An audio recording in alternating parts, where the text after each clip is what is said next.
Dr. Santanu is the founding CEO and MD at TalentSprint, India's leading youth career accelerator. TalentSprint offers a digitally intelligent platform that empowers every young person to pursue an exciting career of their choice. The platform seeks to enable 1 million youth in sectors such as information technology, banking and financial services, and education by 2020. TalentSprint has won 15 national and international awards till date and raised venture capital from Nexus Ventures and NSDC. From 2003 to 2008, Dr. Santanu worked at Virtusa Corporation as the Senior Vice President for Global Delivery Operations and the Head of Indian Operations. From 1999 to 2003, Dr. Santanu worked in Boston as Chief Technology Officer of Viveca and Openpages, both venture-backed technology firms. He began his career as a research scientist at the famed IBM T.J. Watson Research Center in Yorktown Heights, New York. Dr. Santanu has a BTech in Computer Science from IIT Madras and a PhD in Software Engineering from the University of Michigan, Ann Arbor, where his academic performance earned him the prestigious Rackham Doctoral Fellowship, the IBM Canada Fellowship, and the Lacroix Fellowship. He is an author or co-author on 20 international technology papers and 2 United States patents. He is a member of the Youth President's Organization, a distinguished fellow of IDRBT set up by the RBI, a technology advisor to the National Payments Corporation of India, NPCI, and a visiting professor at IIT Hyderabad. He is a frequent speaker at conferences and writes often for mainstream and business media. I would now like to invite the speaker on stage.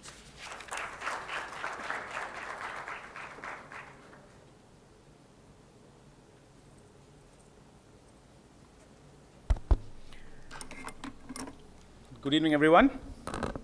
It's wonderful to be back at your alumni location. There are multiple reasons to be here, of course, and the first thing, of course, I left this place, I think, before many of the students here were born, and it's good to be back 25 years later. In fact, we had alumni reunion last year, and I was here for that. That was a good way to come back into this. I think it's also interesting because I think entrepreneurship itself is becoming a major requirement, a major, no longer just a matter of what people would like to do. I think, frankly, if you follow my talk today, you will conclude yourself that entrepreneurship is no longer a luxury, but a massive necessity in this country. It's also true that we are facing, in many ways, some of the most interesting problems that India will ever face. One is a huge population of young people. Those of you who are here in IIT are privileged enough to know that you have this outstanding access to great education. But it's true that 90% of young people between the age of 20 and 25 in this country don't have that access. And that's why my company, TalentSprint, exists. And instead of trying to talk too much about my company, I think I'll just show you a little video which will hopefully give you a sense of what that is about. So when I was discussing my trip here, there was a discussion saying that, should I talk about my company, my entrepreneurial journey? And then also I said that as another talk that I've been working on lately, giving it in many places, about the coming of the bots, which is what you see on the screen, which means, the software bots are taking over the world bit by bit, invisibly. So the question then becomes, I said, which one should I give? And then finally I said, why don't I give a talk which kind of tries to mix the two up into a single conversation? And then hopefully the Q&A will enable us to talk more about, what does it mean to have a world in which young people want more jobs and more young people want more jobs, and a world in which industry wants to automate everything. And then what does it mean for that in the future? So you'll get an interesting mix of my entrepreneurial journey, and you'll also get thoughts around what's happening in the world of automation, especially bots. I think there's a Q&A session, but I'm perfectly happy for you people to raise their hands and ask questions as I go along, because I'll show you a lot of videos. Is that okay? You guys like watching videos? YouTube generation, everyone, including us? Yes. I just wish we had YouTube when we were in college. We didn't have that, I guess. But the idea is to kind of give you a visual impression of how things are evolving. So I'll start off with a little story of a person.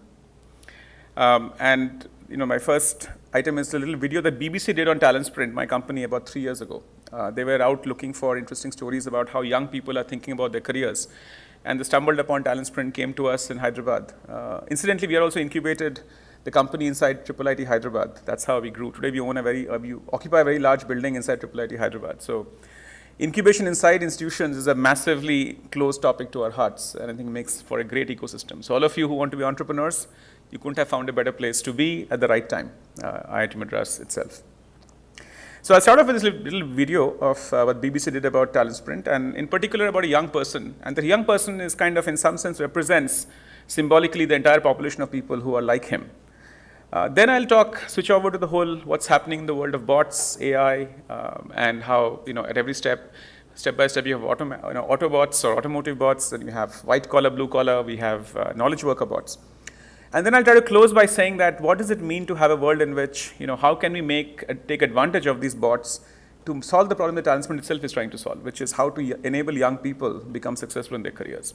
So that's enough for introduction. Let me start off with a little video, which hopefully, if I've done my testing right, you should be able to hear the audio as well. Like in the rest of India, education is seen as the key to success here. This is Chala Ramesh Reddy from Nellore district. I completed my Bachelor of Technology in IT. I didn't get any calls from companies. So I thought some extra qualifications or extra certification may help. One of my cousins, he came to know about TalentSprint and he said me that, well, it's very good. Everyone got placed. You can have training here. Ramesh has taken a loan and enrolled for a 3-month course at TalentSprint. A recent World Bank survey found that skill shortages among Indian graduates could hurt the country's economic growth. And even my mother or my father, they used to have some dreams to live in the city or to enjoy the life. So only by me it can be fulfilled. If I won't do job or if I am not in a good position, they can't come to the city and they cannot live here. His parents are farmers, but were determined to send their son to school and help him secure his future. Now he wants to help them as much as he can. I'd like to be a software developer. I'm expecting nearly $350 per month. I love the game of chess. 4 years of my graduation, I'm the chess champion in my BTech. When I was in 4th class or 5th class, I believe, one of my relatives came to my house. He is in USA as a software engineer. It was this that inspired him to dream big. Having seen his cousin succeed, he too has his sights on a global career. I must get the job. That's the only way for me to survive. If I don't get job, whatever all I did all of these 22, 23 years, everything is waste. My first salary I'm giving to my mother. I'm very thankful to her.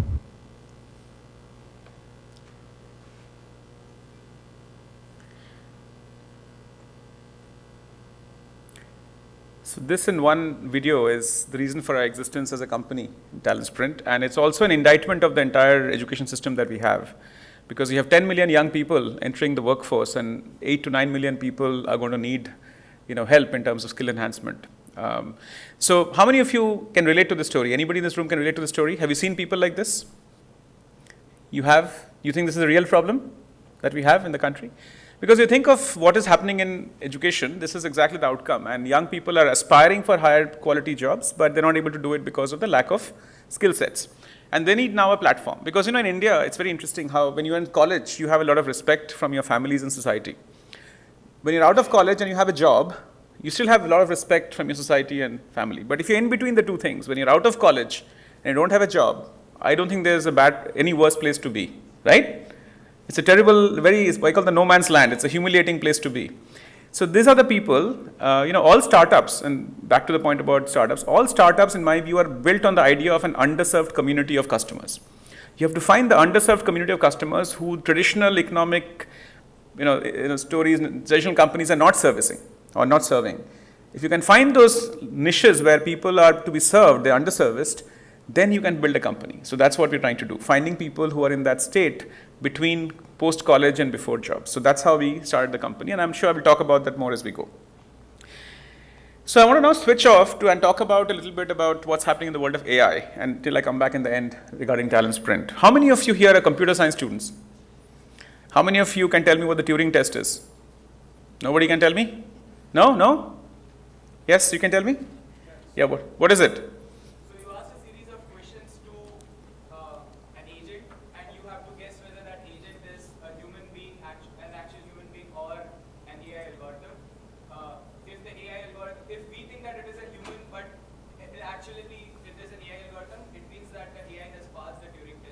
Yeah, excellent, very good, perfect answer. How many of you saw the movie Imitation Game? Very good. Now this is an audience I really like. Mostly when I ask this question, people say, who's Turing and what's Imitation Game, right? So this is nice. Okay, so therefore, I think the answer was perfect. What's your name, by the way? Vedant. Vedant had a perfect answer for this. So this is what the Turing test is. It's very simple at some level.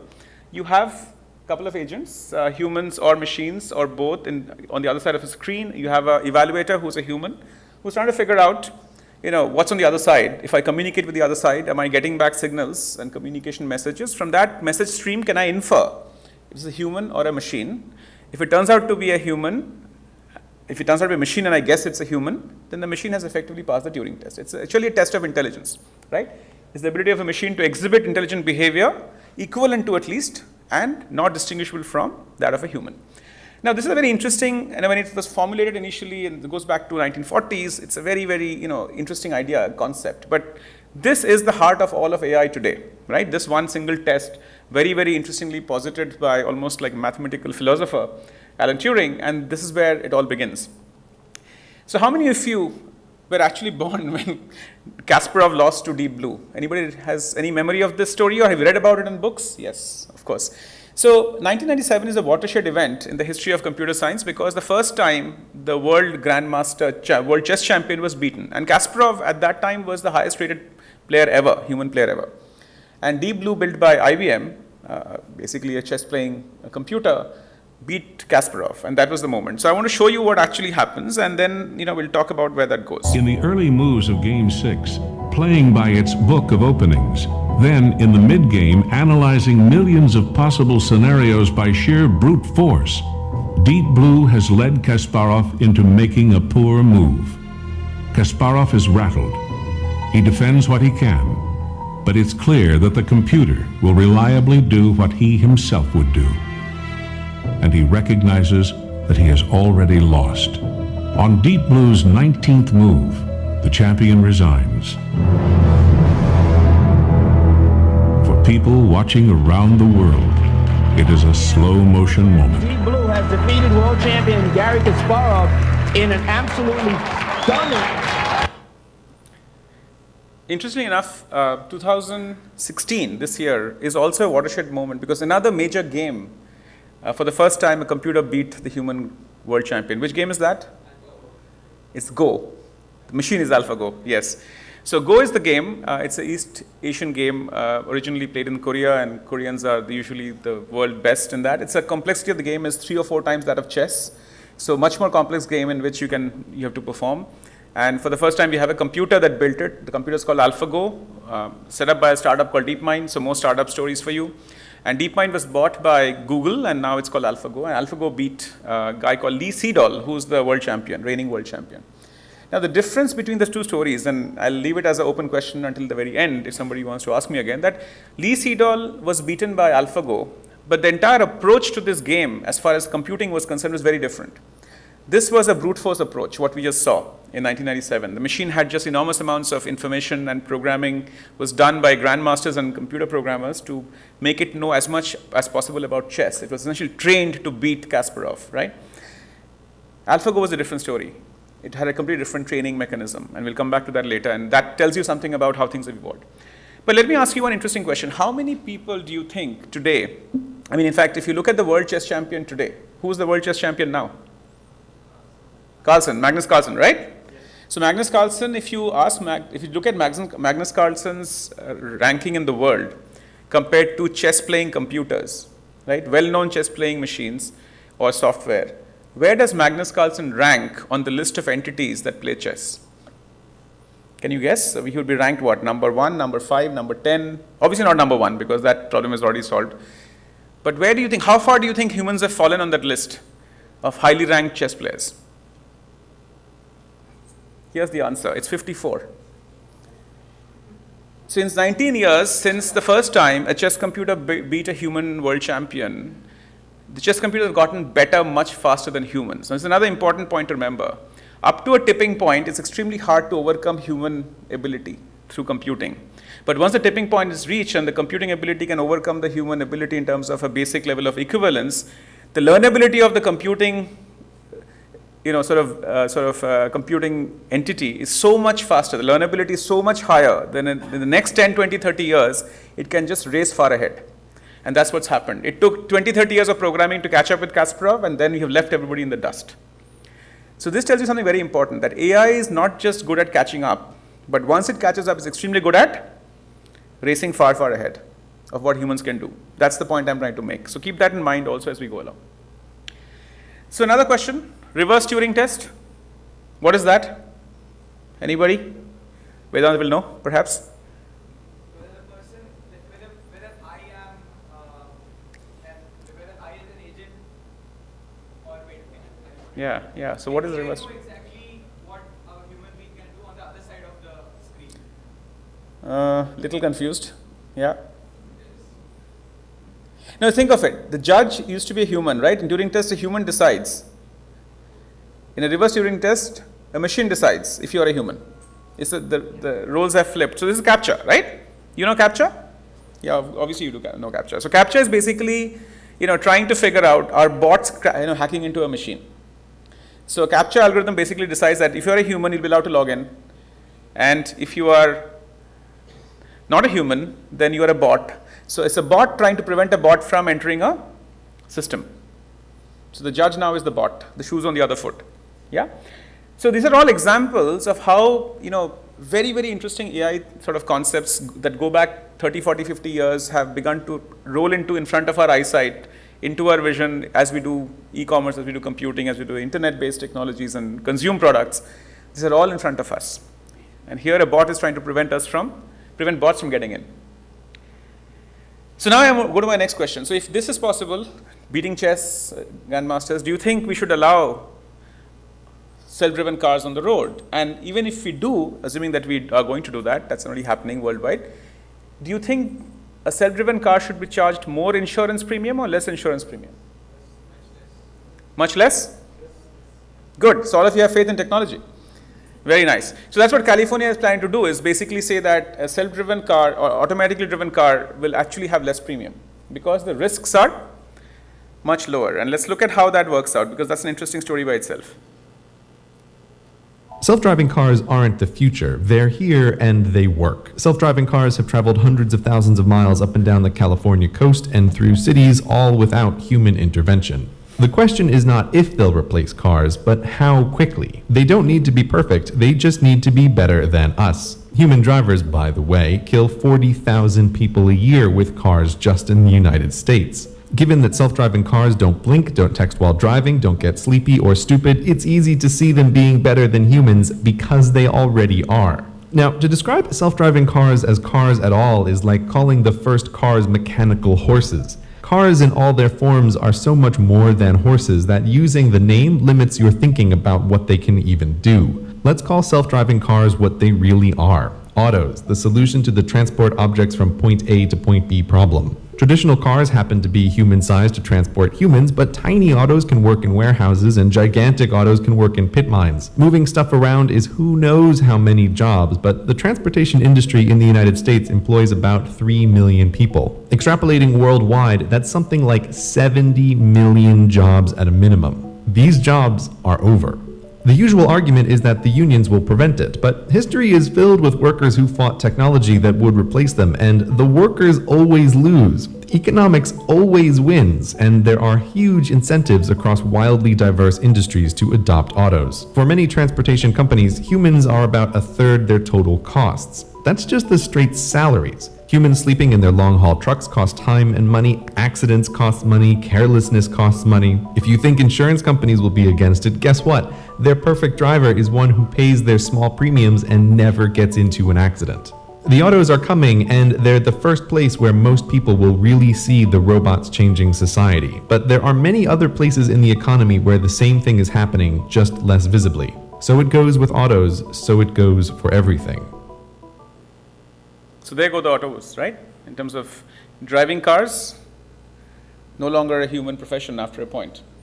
Okay, so that takes us to the next question, that if computers can drive cars, can they also run hotels? What's your view? Yes?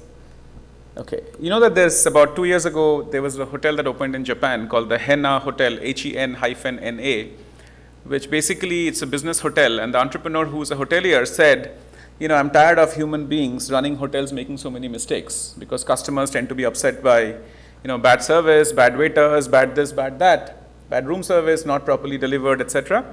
So why don't we just automate everything? It's not a luxury hotel because, if you want a 5-star luxury hotel experience, yes, human touch still very, very valuable. But if you're a business hotel, you're going to check in, check out just for the sake of staying a night. Who cares about human touch? We just want efficiency. So he offered not the best in luxury, not the best in human touch, but the best in efficiency. And that was the value proposition of this hotel. And this hotel is running. In fact, this picture here shows, in fact, he's got a humanoid interface for all these bots, but effectively this whole thing is run, I think, other than the kitchen, everything is run by bots. And if you watch what's happening with IBM Watson as a project, how many of you are familiar with IBM Watson? You know what that project is? Yeah. So IBM Watson, now Watson is trying to create new recipes, right? People are discovering new recipes through algorithms by AI machines. So maybe the best chefs coming up will be bots too. We don't know that. At least this hotel isn't trying it yet. So that brings us to the question that, okay, if low-end white-collar, grey-collar jobs like hotels are going away, the blue-collar jobs are going away, then, what's left with, we are the intellectual elite, IITians and so forth, people in this, at least in this room, are saved from all the great difficulties others will face, right? At least we believe we are superior. Yes? No? Okay.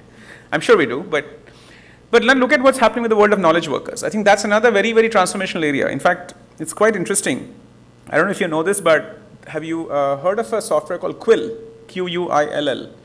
Quill is a software that writes articles. It's a writing software. If you give it like 10 tables of data, it'll write a piece of article about 300 words, 500 words that describes what the data means, and essentially it's a software journalist, right? It's a journalist that can create articles by looking at data and information. So now, because the pressure of print industry globally is so high, publication industry, that people are saying, okay, at least some of the basic stuff happening on the web publishing, if you look carefully, you'll find a lot of web publishing articles now on the web media are actually not human written at all.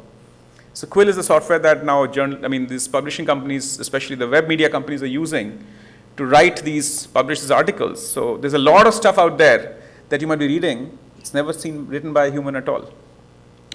So it brings the question of saying that are white collars, the knowledge workers, really that stuff? Anyway, let me go It's to the easy white to collar look bots at first. Autos and Baxters and think technology has always gotten rid of low-skilled jobs we don't want people doing anyway. They'll get more skilled and do better educated jobs like they've always done. Even ignoring the problem of pushing 100 million additional people through higher education, white-collar work is no safe haven either. If your job is sitting in front of a screen and typing and clicking, like maybe you're supposed to be doing right now, the bots are coming for you too, buddy. Software bots are both intangible and way faster and cheaper than physical robots. Given that white-collar workers are, from a company's perspective, both more expensive and more numerous, the incentive to automate their work is greater than low-skilled work. And that's just what automation engineers are for. These are skilled programmers whose entire job is to replace your job with a software bot.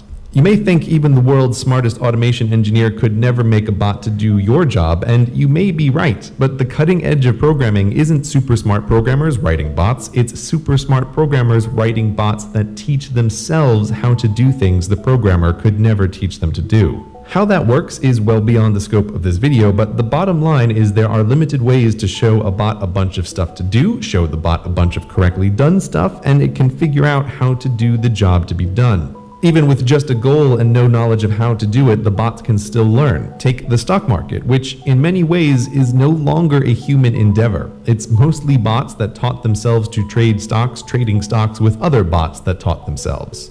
As a result, the floor of the New York Stock Exchange isn't filled with traders doing their day jobs anymore. It's largely a TV set. So bots have learned the market and bots have learned to write. If you've picked up a newspaper lately, you've probably already read a story written by a bot. There are companies that teach bots to write anything, sports stories, TPS reports, even say those quarterly reports that you write at work. Paperwork, decision-making, writing, a lot of human work falls into that category, and the demand for human mental labor in these areas is on the way down. But surely the professions are still safe from bots, yes? So basically what the speaker is saying is that that only leaves doctors, lawyers, accountants, who are still people that we believe cannot be displaced by humans, by machines. And it turns out that's also not true, right? Because, if you think of medicine as a profession, I don't know if you guys have been paying attention, you go to a doctor, right? I mean, medicine is a perfect example where the islands of knowledge that are captured in the brains of every doctor. If you aggregate that, and imagine if every doctor could tap into the knowledge of every other doctor who has seen patients of a certain type around the world, you would just have a massively scalable ability to diagnose problems much better than we can do as individual doctors. So if you can integrate all this information with the lawyers, accountants, and doctors, and as a startup, I must say that it all is very glamorous, but I just finished my audit process last week, and you get this, being a venture-backed company, you get EY or some of the big four to come and audit you, right? It's painful stuff because there's so much stuff that you have, regulation that happens, so many things that you don't know. You begin to realize that, this kind of knowledge is arcane, it's detail-oriented, and it's far more suitable for machines to track than humans, right? So, in my experience, I think this whole world of anything that involves knowledge, and we'll come to the conclusion at some point after this, where I'll tell you that I think anything that the left brain is specialized to do in the last 200 years is up for grabs by bots. The only thing that we have to specialize in after this is right brains, because left brain work can actually be delegated to software. So let's look at the last bit of this as what I call the culmination, the professional bots. Professional bots are bots which can do the work of what we call the ultimate professional work, which is high-end diagnosis, high-end knowledge work. When you think lawyer, it's easy to think of trials, but the bulk of lawyering is actually drafting legal documents, predicting the likely outcome and impact of lawsuits, and something called discovery, which is where boxes of paperwork gets dumped on the lawyers and they need to find the pattern or the one out-of-place transaction among it all. This can be bot work. Discovery in particular is already not a human job in many law firms. Not because there isn't paperwork to go through, there's more of it than ever, but because clever research bots shift through millions of emails and memos and accounts in hours, not weeks, crushing human researchers in terms of not just cost and time, but most importantly, accuracy. Bots don't get sleepy reading through a million emails. But that's the simple stuff. IBM has a bot named Watson. You may have seen him on TV destroy humans at Jeopardy, but that was just a fun side project for him. Watson's day job is to be the best doctor in the world, to understand what people say in their own words and give back accurate diagnoses. He's already doing that at Sloan Kettering, giving guidance on lung cancer treatments. Just as autos don't need to be perfect, they just need to make fewer mistakes than humans, the same goes for doctor bots. Human doctors are by no means perfect. The frequency and severity of misdiagnoses are terrifying, and human doctors are severely limited in dealing with a human's complicated medical history. Understanding every drug and every drug's interaction with every other drug is beyond the scope of human knowability. Especially when there are research robots whose whole job it is to test thousands of new drugs at a time. And human doctors can only improve through their own experiences. Doctor bots can learn from the experience of every doctor bot, can read the latest in medical research and keep track of everything that happens to all their patients worldwide and make correlations that would be impossible to find otherwise. Not all doctors will go away, but when the doctor bots are comparable to humans and they're only as far away as your phone, the need for general doctors will be less. So professionals, white-collar workers, and low-skill workers all have things to worry about from automation. But perhaps you are unfazed because you're a special creative snowflake. Well, guess what? You're not that special. Okay, so I will, can you hear me? Is the mic working? This one? Call the mic, okay. So I wanted to now kind of, I think there's enough stuff. By the way, there are two things that I've used in this presentation. One is this video by CGP Gray called Humans Did Not Apply. Basically, he's forecasting that 100 years from now, job ads will say, here's a job to be done, and humans did not apply, right? So that's what he's forecasting, means that most jobs are better done by machines. And the other one that you should read is the book called The Rise of the Bots by Martin Ford, which came out 2 years ago, and in which he talks about how various things are happening. So the question then becomes that there are two parts. One, as an entrepreneur, in my case, TalentSprint, is the world of bots that I can actually use as an entrepreneur to build a company which can make me a scalable platform? Because all entrepreneurship ultimately is about creating a product or a service that scales, right? We all talk about scalability. It's very hard to do in many cases, but technology is the answer to that. So the question that I wanted to pose here, and I don't know if Bill Gates once made this funny comment. He said that we all need banking, but who needs banks? And you think about it, how many of you go to the bank branch? Anybody goes to the branch? There's a branch here still? SBI or whatever it was? Yeah, in my time it was SBI. And we used to live on, that was like a lifeline because that's how our money came from our parents. So but I'm sure most of you are not familiar with this idea of going to the branch very often.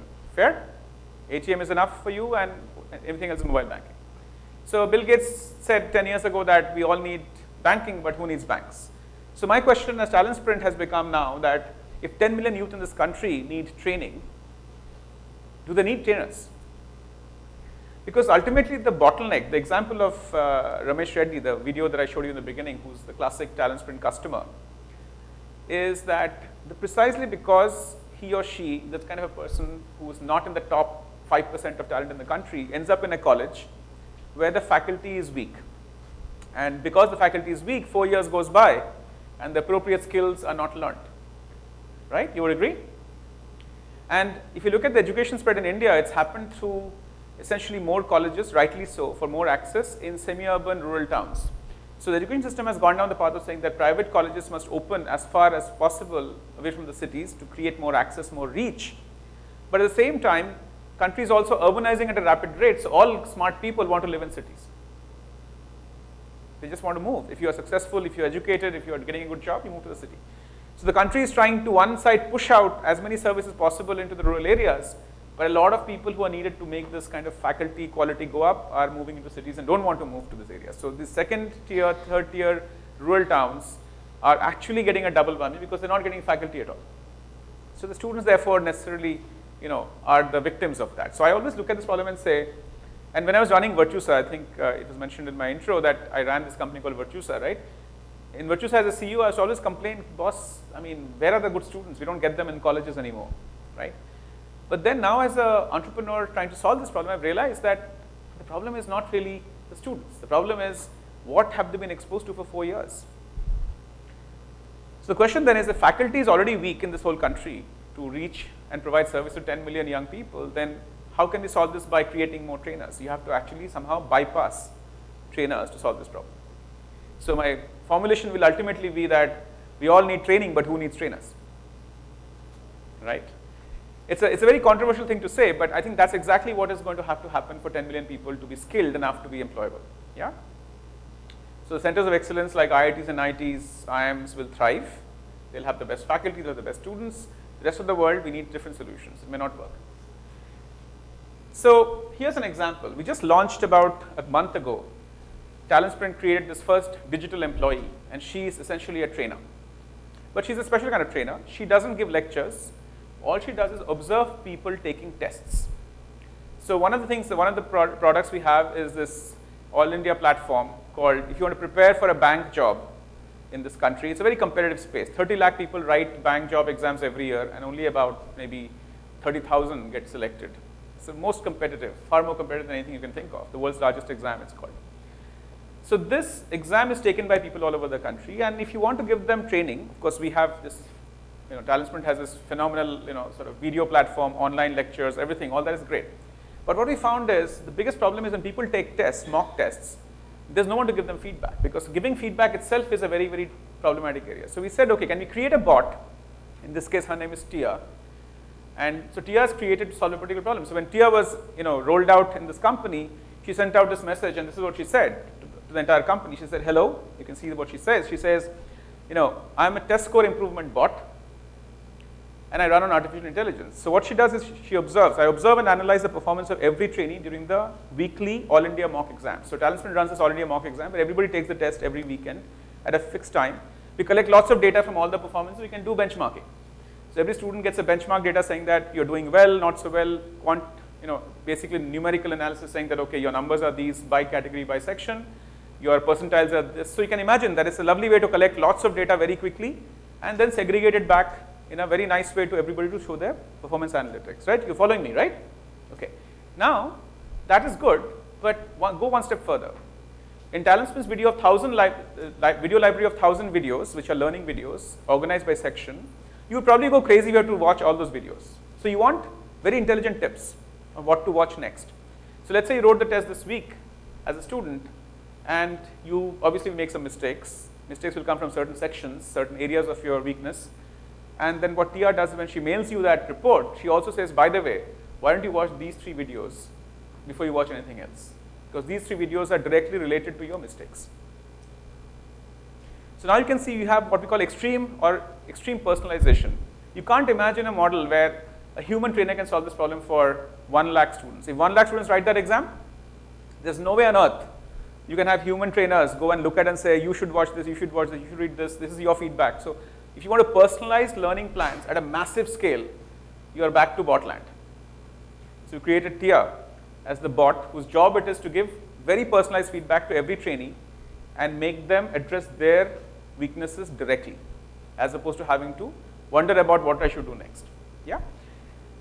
And of course, we gave her this edgy personality, and she says, I emailed them this uniquely personalized studies after I pinpoint all their mistakes, etc., etc. And then I said, oh, by the way, all this work does take me a few minutes to complete, right? Because you can imagine these many amounts of information analyzed, sliced and diced, and then personalized feedback going back to each individual. All that happens in a matter of few hours. It's all done. Yes, go ahead. Sorry to interrupt you. No, it's fine.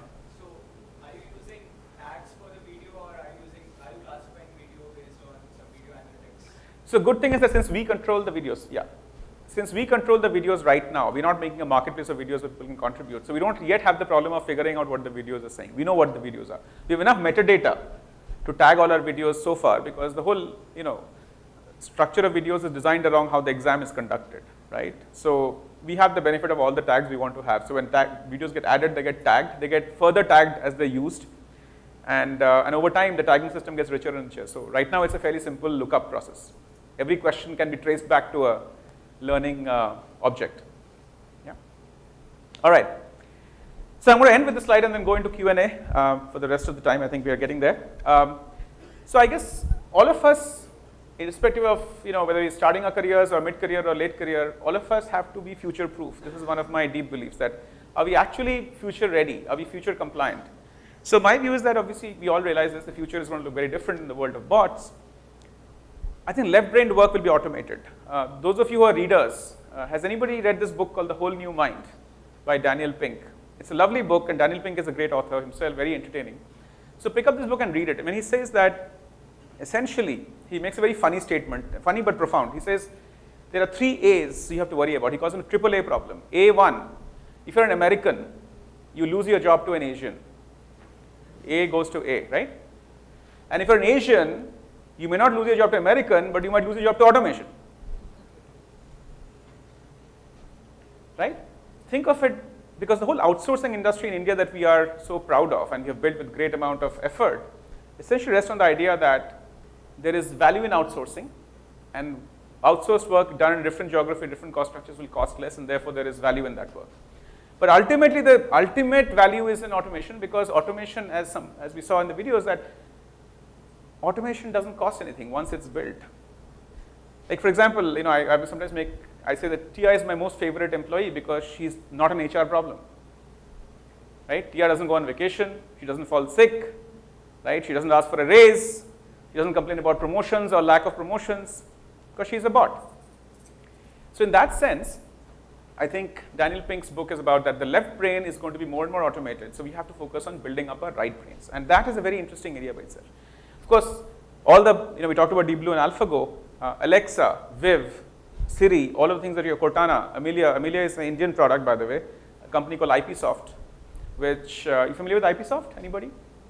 Yeah? So IPsoft is a Bangalore-based company. They have created this persona called Amelia, is a female bot, and what she does is she is able to diagnose and solve infra problems in customer locations. So basically there's a whole area of outsourcing in India, apart from development and maintenance, called infra management services. You know how when you have computer issues and etc., there is a whole IT department that supports the network, supports the tickets, help desk, etc., right?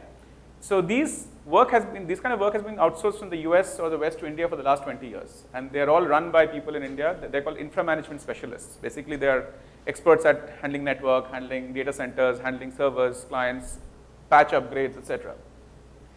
So Amelia is the first Indian bot which IPsoft has used to show that 90% of work that an Infosys or a Virtusa would do using people in infra management can be automated.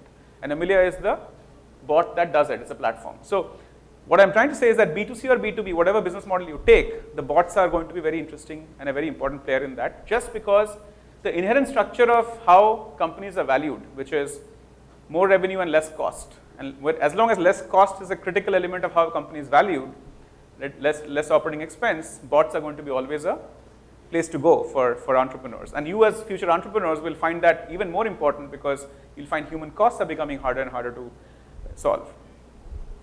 So in Daniel Pink's thesis, and of course all of the other ones, I think the point really that we have to now focus on is, are we building our right brains? Are we building higher order skills, interdisciplinary skills? Are we getting good at design? Are we getting good at storytelling? Are we good at edutainment, listening? They're all examples of things that people have to now get good at.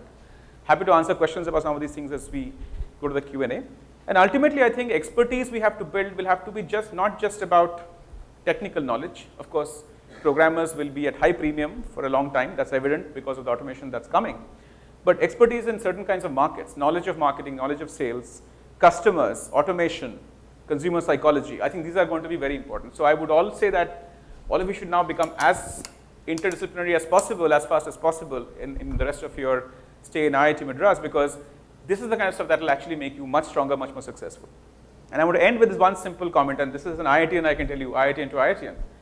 Very important for us to develop high-touch people skills, high empathy for other people, because we live in a bit of an isolated ivory tower. We are seen by everybody else as great, and therefore we think we are great, which is not a good conclusion to draw. And the most important thing I would encourage you to do is that if you want to be highly successful, you have to develop low entitlement. We cannot have this view that the world is here to serve us. I think every entrepreneur, in my view, is ultimately serving the world. So the faster you can get into that mindset that, okay, you are here to service a community of people, a community of customers who are underserved, and you can find a way to solve their problem, give them great success and relief, then I think you're building a great company. So I'll stop right there, and if there are any questions, I'm happy to take them. Thank you. Yes? You want to ask? Oh, you want to give the go?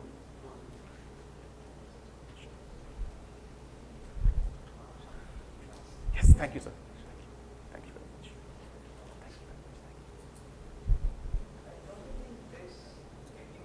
much. Use the mic, otherwise people can't hear you, I think. Yeah. Is it on? Yeah. Don't you think it will create a kind of unemployment scenario? Very high unemployment scenario, in especially countries like India. Yes. No, I think the answer is obviously that seems to be the conclusion, right? I mean, what we're discussing here. But tell me the alternative. What do you think can stop it? It's not about whether it's a good thing or a bad thing. The question is, can it be stopped? So if I ask you, can this be stopped? How would you answer it? Let's say tomorrow you're an entrepreneur. What would you do? Would you much rather automate things that makes your life easier and gets your costs lower? My question is, say, a cab driver, you're saying the automated cars. The person who has done entirely only cab driving, he knows only driving, low skill job in his entire life. Yes. Or say he loses job at 35 or around that age. Yeah. What will he do after that? No, I'm totally in agreement with your conclusion. I think the big moral question here is that what does it mean for employment? Yeah? So do you want me to answer that, or because I mean this is a discussion we'll have next few minutes, I'm sure. But fundamentally it is true that the inherent structure of how companies are built rewards high profits. And high profits can come by increasing revenue and lowering expense. And automation lowers expense better than any other technique. Okay. Yeah? But that So that's therefore, tomorrow if you're a shareholder, let's say you have money to spend and you go to the share market to spend money, to invest money, you will invest in companies that have high profit, right? So you will invest money in business models that lower their costs using automation. Yes? Right. So the reason this model works like this is because as consumers, we are very happy with this model. It's only as employees we are unhappy with the model. True? So it's our own hat we have to decide which one we are wearing. The reason the model works this way is because consumers want it this way. Consumers want a certain quality of product and service at a very low cost, with very low risk, very low defects. If automatic cars are safer, which is what the argument is, which is why the insurance premiums are low, would you not want a safer car if you're a passenger? You would. I will if I'm a passenger. Say if I'm a cab driver then. Yeah. No, I know. I mean, it's a good question. We'll come back to that. Just hold, don't worry about it. Okay. Anybody else? Yeah. Yes. Switch it on. Yeah. Why isn't the right brain activities like Can't AI take over those as well? Yeah, well, I mean, I think fundamentally the left brain is rule-based processing, right? Analytical skills, you can sit down. Rule-based processing, analytical skills, I think computers are taking over. The right brain stuff, I think is still very much an open area because, I'll give you an example. A lot of services I think will remain non-automated, I mean, to a large extent. For example, going to a doctor or having a nurse or having a medical technician who's helping you, human touch is going to be important. So you have to start looking at those professions where empathy is important, that you're helping somebody. Those are areas where I don't think as consumers we are comfortable handing over to bots. Yeah? So wherever there's high touch, even teaching. I mean, I give the example of Tia, but Tia works because Tia is actually invisible. It's like she's working on a certain part of the process. If you have to look at inspiration, motivation, creating curiosity, inspiring hope, those are human things. And those are right-brained activities. So again, Daniel Pink's book is also now 5 years old, but he's basically saying that clearly left brain is going to get automated. Right brain, there is a lot of room and a lot of new stuff that can happen. You can also say that right brain is the evolution of the species, right? You know that Darwinism says that you keep evolving. So maybe as we get right brain, we get much more evolved.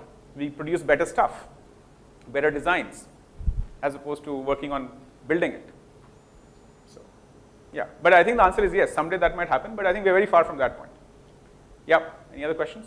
Yes.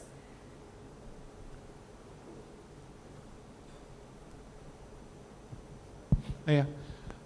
Sooner or later it will be like we'll be releasing bots like go find what the data you have, go learn from it and give us the results. Like, but how do you make sure the data is consistent? Like the bot doesn't know like the data it has to learn from it is good or not.